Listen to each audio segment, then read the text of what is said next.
బలహీనతలు,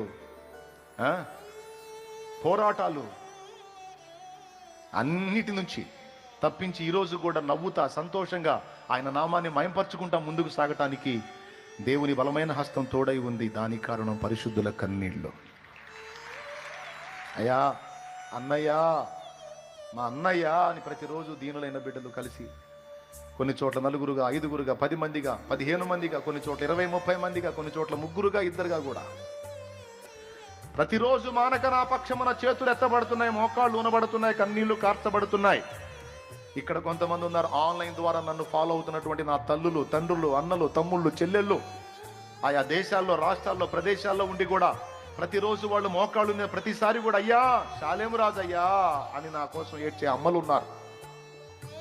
వాళ్ళ కొడుకులు, కూతుళ్ళని గుర్తు చేసుకుంటారో లేదో నాకు తెలియదు, కానీ నన్ను మాత్రం ఖచ్చితంగా గుర్తు చేసుకుంటారు నా తల్లులు. నా తండ్రులు ఉన్నారయ్యా బిడ్డయ్యా అని, నా చెల్లెళ్ళు ఉన్నారయ్యా మా అన్నయ్య అని, అక్కలు ఉన్నారయ్యా మా తమ్ముడయ్యా, తమ్ముడిని కాపాడయ్యా. పరిచర్యకు పునాది ఆనాడు ఆ దీనులైన పిల్లల ప్రార్థన, వాళ్ళ కన్నీళ్ళు.